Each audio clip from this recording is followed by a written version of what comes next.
Bismillahirrahmanirrahim. Assalamualaikum warahmatullahi wabarakatuh. Hai anak-anakku, siswa-siswi kelas 6. Bagaimana kabar kalian? Apa pelajaran kita sekarang?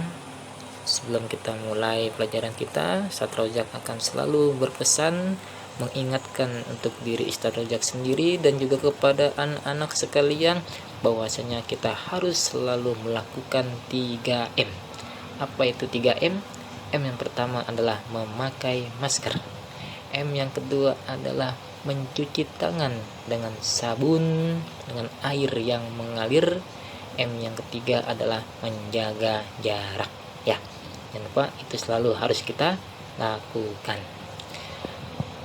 Ya, kita mulai pelajaran kita, pelajaran pendidikan agama Islam dan budi pekerti dengan bersama-sama membaca Al-Basmalah.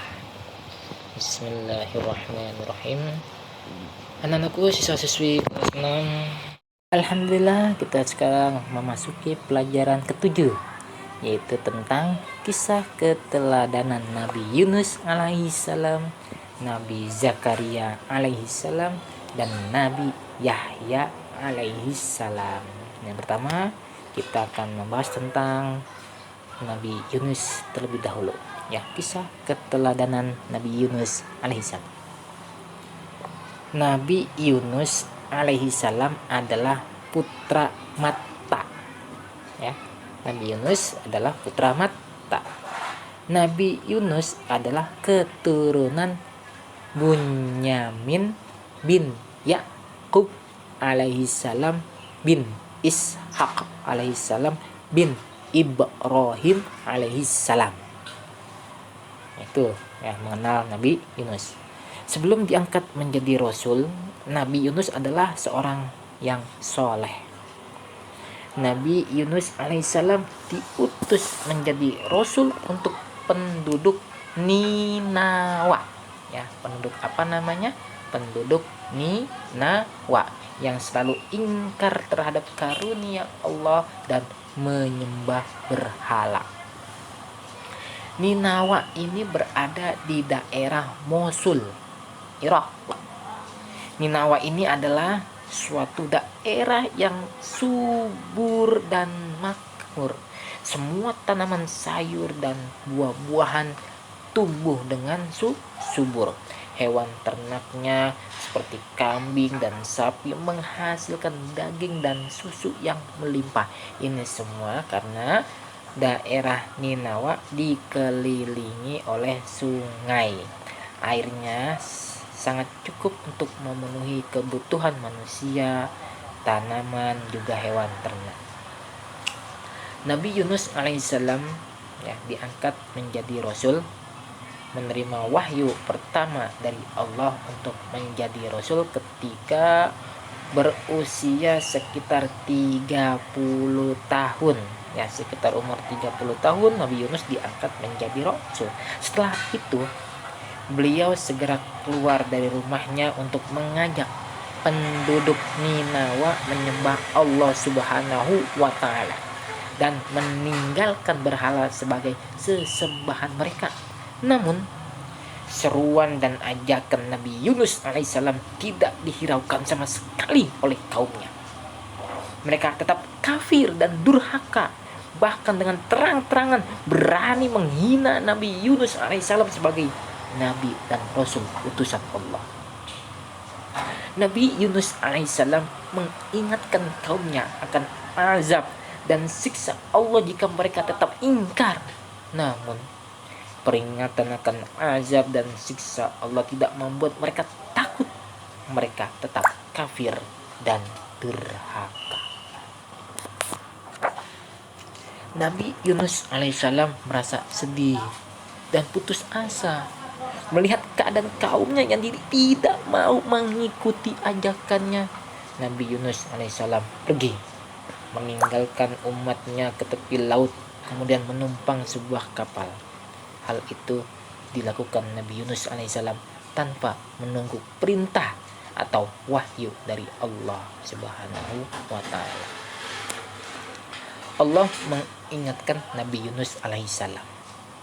Di tengah pelayaran, Nabi Yunus merasa takut dan merasa bersalah karena telah meninggalkan umatnya tanpa diperintah Allah Subhanahu wa taala. Nabi Yunus alaihissalam diberikan cobaan hebat. Perjalanan Nabi Yunus dipersulit oleh Allah Subhanahu wa taala dengan apa? Dengan badai dan angin yang tidak biasa dialami oleh para awak kapal. Para awak kapal pun akhirnya mengundi nama yang harus dikorbankan ke laut. Para awak kapal percaya bahwa ada penumpang yang tidak diizinkan untuk berlayar. 3 kali pengundian yang dilakukan oleh para awak kapal, hasilnya 3 kali berturut-turut adalah Nabi Yunus. Akhirnya Nabi Yunus pun dibuang ke laut. Pada saat bersamaan Allah mengirimkan sejenis ikan paus yang besar sekali kepada Nabi Yunus. Allah mengilhamkan kepada ikan itu untuk menelan Nabi Yunus alaihissalam dengan tidak merobek dagingnya atau mematahkan tulangnya. Maka ikan itu melakukannya. Ikan itu menelan Nabi Yunus alaihissalam ke dalam perutnya tanpa mematahkan tulang dan merobek dagingnya. Nabi Yunus alaihissalam pun tinggal di perut ikan tersebut dalam beberapa waktu dan dibawa mengarungi lautan. Allah memaafkan Nabi Yunus alaihissalam karena ketulusan doa dan zikirnya. Dalam perut ikan itu Nabi Yunus berkata, "Tidak ada Tuhan yang berhak disembah selain Engkau. Maha suci Engkau, sesungguhnya aku termasuk orang-orang yang zalim." Nabi Yunus alaihissalam berada dalam 3 kegelapan. Apa yang pertama? Yang pertama kegelapan perut ikan. Apa yang kedua? Yang kedua kegelapan lautan. Apa yang ketiga? Dan yang ketiga adalah kegelapan malam. Karena ketulusan, keikhlasan, dan kesungguhan hati Nabi Yunus dalam berdoa dan berzikir selama di dalam perut ikan, akhirnya Allah menyelamatkan Nabi Yunus. Allah memerintahkan ikan itu mengeluarkan Nabi Yunus di pinggir laut agar Nabi Yunus bisa melanjutkan dakwanya. Setelah peristiwa itu, Nabi Yunus menjadi lebih bersemangat dan terus berjuang menyebarkan agama Allah Subhanahu wa taala. Beliau sadar bahwa Rasulullah hanyalah penyampai risalah atau ajaran Allah, bukan memaksa umatnya untuk mengikuti ajarannya, karena semua itu tergantung hidayah yang Allah berikan kepada hamba-hambanya. Keadaan umat Nabi Yunus alaihissalam. Akhirnya azab itu pun datang. Waktu yang Allah berikan kepada umat Nabi Yunus dibuang sia-sia. Mereka lebih memilih durhaka dan tidak mendengar peringatan Nabi Yunus. Azab yang mereka lihat adalah kumpulan awan hitam yang berputar-putar di atas kepala mereka. Peristiwa itu benar-benar suatu pemandangan yang sangat mencekam dan menakutkan. Mereka sadar bahwa ini bukanlah gejala alam biasa, tetapi ini benar-benar azab dan siksa Allah yang telah dijanjikan Nabi Yunus alaihissalam. Laki-laki, perempuan, tua, muda, dan anak-anak menjerit, menangis, dan berteriak-teriak memohon ampun dan bertobat kepada Allah Subhanahu wa taala. Mereka berlari tunggang langgang mencari Nabi Yunus untuk mohon perlindungan dan pertolongan. Namun mereka tidak menemukan Nabi Yunus karena tanpa sepengetahuan mereka, Nabi Yunus telah meninggalkan mereka. Melihat kaum Nabi Yunus telah benar-benar bertobat, Allah mengangkat kembali azab dan siksa yang akan ditimpakan kepada mereka. Selanjutnya, mereka beriman kepada Allah Subhanahu wa taala dan memohon ampun atas semua dosa yang telah mereka lakukan. Mereka juga memohon agar Nabi Yunus dikembalikan lagi ke tengah-tengah mereka.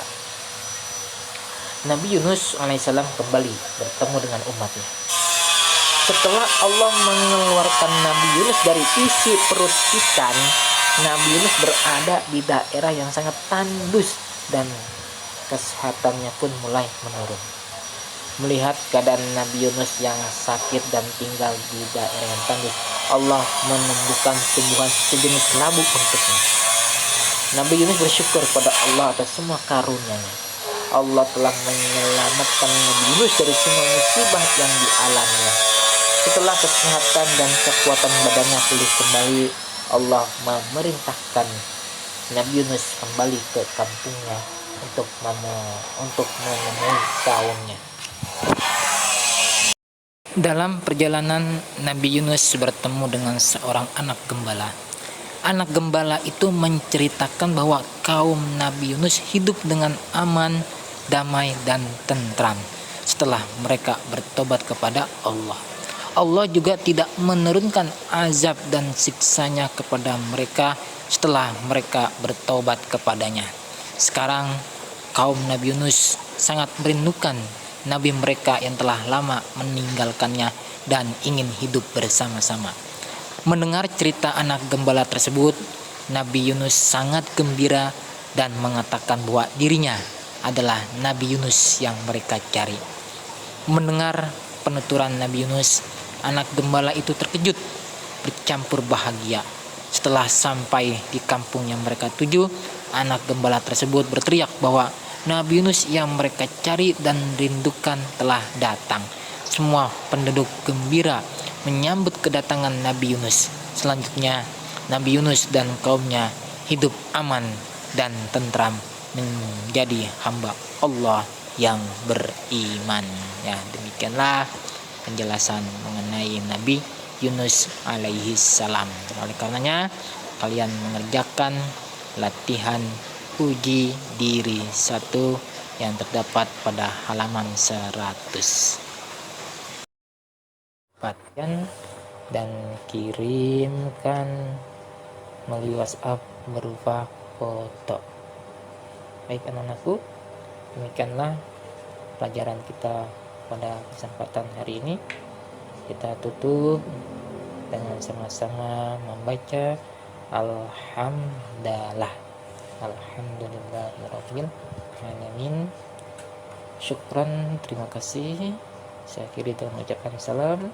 Wassalamualaikum warahmatullahi wabarakatuh.